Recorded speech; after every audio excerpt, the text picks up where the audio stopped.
नमस्कार दोस्तों, हम सब अपनी लाइफ में सुखी रहना चाहते हैं, सफल होना चाहते हैं, स्वस्थ रहना चाहते हैं और उसके लिए हम प्रयास भी करते हैं। पर कई बार कई प्रयासों के बावजूद भी हमें मन मुताबिक सफलता नहीं मिल पाती, तो हम परेशान हो जाते हैं और उन कारणों को देखने लगते हैं कि क्या ऐसे कारण हैं जिसके कारण हमें सफलता नहीं मिल रही। क्या हमारे प्रयासों में कोई कमी है या कोई और रुकावट आ रही है। ऐसे समय में वास्तु भी एक कारण सामने निकल के आता है, क्योंकि अगर हमारे घर या कार्यस्थल में वास्तु सही है तो वो हमारे प्रयासों को सफल बनाने में सहायक होगी, और वहीं कहीं अगर वास्तु दोष है तो वो हमारे प्रयासों को सफल होने में दिक्कत देगी, परेशानियां आएंगी।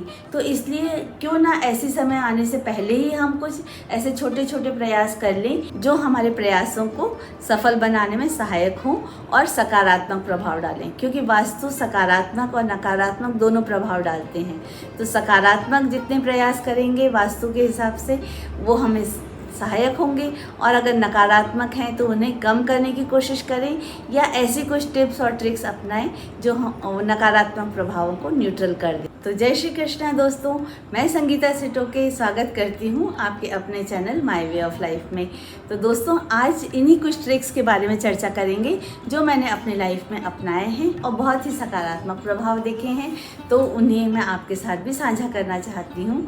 तो सबसे पहले हम दिशाओं के बारे में देख लें कि वास्तु में 10 दिशाओं की चर्चा होती है। पूर्व, पश्चिम, उत्तर, दक्षिण, ये दिशाएं तो हम सब जानते ही हैं।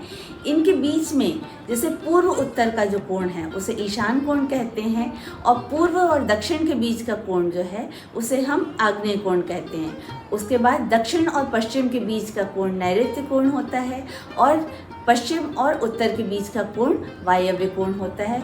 उसके बाद एक ऊर्ध्व दिशा होती है, ऊपर की दिशा, और एक होती है अधः दिशा, मतलब नीचे की दिशा। इस तरह कुल मिलाकर 10 दिशाओं की चर्चा ज़्यादा होती है। तो सबसे पहले हम चर्चा करते हैं ईशान दिशा की। ईशान कोण बहुत पवित्र कोण माना गया है, और इसे सब जितना ज़्यादा पवित्र और साफ सुथरा रखा जाए उतना ही अच्छा है। इसमें सबसे बेहतर तो ये होगा कि आप भगवान का कमरा बनाएं, भगवान का पूजा घर बनाएं, या फिर अगर वो ना हो पाए तो बच्चों के पढ़ाई का कमरा बना सकते हैं, या फिर बैठक बना सकते हैं जहाँ पे आपके मेहमान आकर बैठते हैं, वो बना सकते हैं आप, या फिर आप डाइनिंग टेबल वगैरह भी रख सकते हैं। किचन नहीं बनाना है आपको, पर डाइनिंग टेबल आप वहाँ पर रख सकते हैं। तो ईशान कोण में गंदगी बिल्कुल नहीं होना चाहिए, साफ़ सुथरा रहना चाहिए, और टॉयलेट आदि नहीं होना चाहिए यहाँ पर, और भारी सामान वगैरह कुछ नहीं रखना चाहिए। तो इस तरह से ईशान कोण को साफ़ सुथरा रखें तो ये हमें बहुत ही सकारात्मक प्रभाव देगा। हमने ये मकान लिया था आज से लगभग 15 साल पहले बिल्डर से। तो इस घर का नक्शा कुछ ऐसा था कि इसमें ईशान कोण में टॉयलेट थी। तो हमने बहुत प्रयास किया पर तब सफल नहीं हो पाया कि वो टॉयलेट वहाँ से हट के कहीं और शिफ्ट हो जाए। तो वो प्रयास अब हमारा सफल हुआ, और हमने वो टॉयलेट शिफ्ट करके पीछे नैऋत्य कोण में ले ली है, और अब यहाँ पे टॉयलेट की जगह पूरी साफ़ करके और अब यहाँ पे डाइनिंग रूम बनाया है। नीचे का पूरा साफ़ हो चुका है, सेप्टिक टैंक वगैरह कुछ भी नहीं है यहाँ पर, और पूरा साफ शुद्धिकरण करके और हमने यहाँ पर डाइनिंग रूम बनाया है। तो ये मुझे बहुत ही अच्छा लगा। हमारा यहाँ की जो नेगेटिव वाइब्रेशन थी वो एकदम चेंज हो गई हैं, और घर का ऑरा एकदम चेंज हुआ है इसके बाद से। तो मैंने ये एकदम महसूस किया है कि ईशान कोण अगर साफ़ हो तो उसका कितना अच्छा प्रभाव पड़ता है। आग्नेय कोण, आग्नेय कोण के बारे में ये कहा जाता है कि वो अग्नि का प्रतीक है। यहाँ पर हम गर्म काम कर सकते हैं, रसोई घर बना सकते हैं, चूल्हा आदि रख सकते हैं। तो ये काम यहाँ के लिए सबसे सर्वोत्तम माना जाता है। पर अगर ये संभव नहीं हुआ, अगर आजकल जैसे हम बने बनाए मकान लेते हैं या किसी कारण से वो संभव नहीं हो पाया, तो हम ये कर सकते हैं कि वहाँ पर हम कोई लैंप रख दें या लाल कलर करवा लें, और कोई छोटा सा रेड कलर का बल्ब लगा लें, जैसा कि मैंने किया है। चलिए मैं दिखाती हूँ। ये हमारा आग्नेय कोण है, तो इसको मैंने कुछ इस तरह से पॉजिटिव बनाया है। यहाँ पे एक लैंप लगाया है, एक कॉर्नर पे रेड कलर करवाया है, और एक रेड कलर का बल्ब लगा के रखती हूँ मैं पूरी टाइम। तो इस कलर से ये हमारा आग्नेय कोण चार्ज रहता है। जैसे ईशान कोण की बहुत महत्ता है, ऐसे ही पूर्व दिशा की भी बहुत महत्ता है।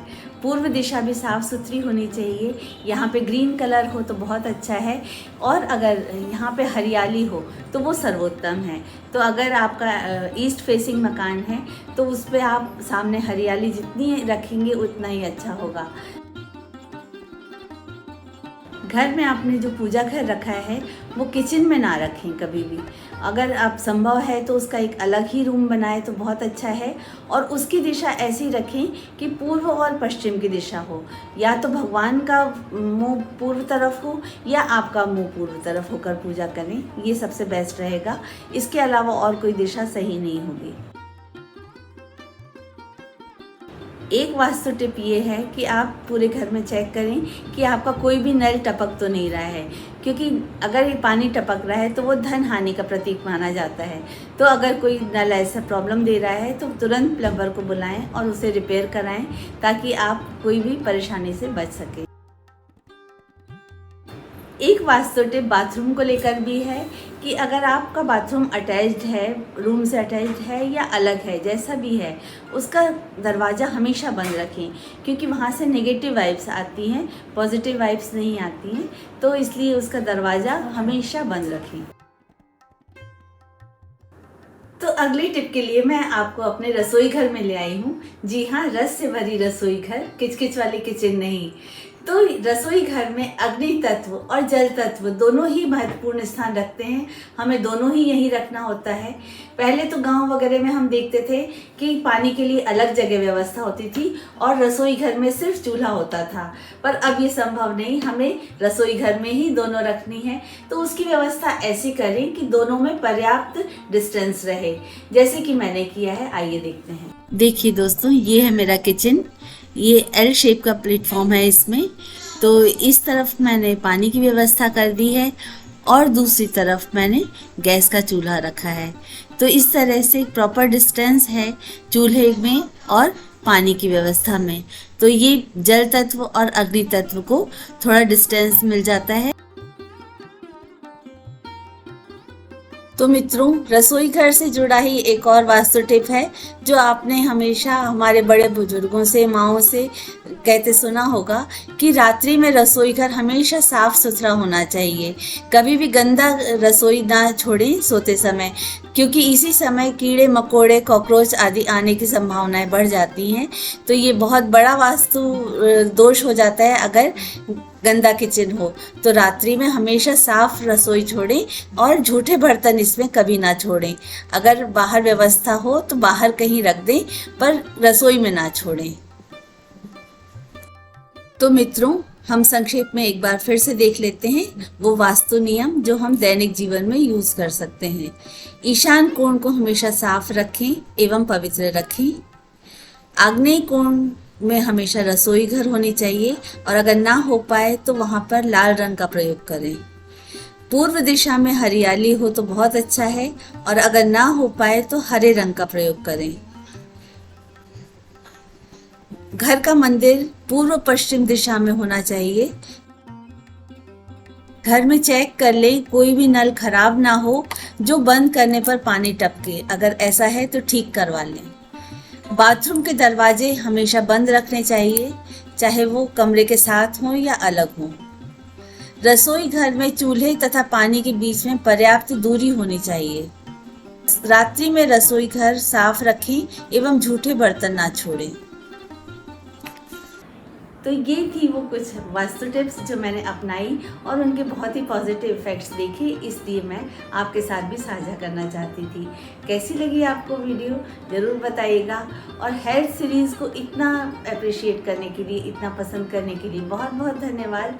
और अगर वास्तु टिप्स और भी जानना चाहते हैं तो इसके लिए कमेंट्स ज़रूर कीजिएगा, और कौन से आप वीडियोज़ देखना चाहते हैं, हेल्थ से संबंधित, वास्तु से संबंधित या होम ऑर्गेनाइजेशन से संबंधित, कौन से आपको पसंद हैं वो ज़रूर बताइएगा।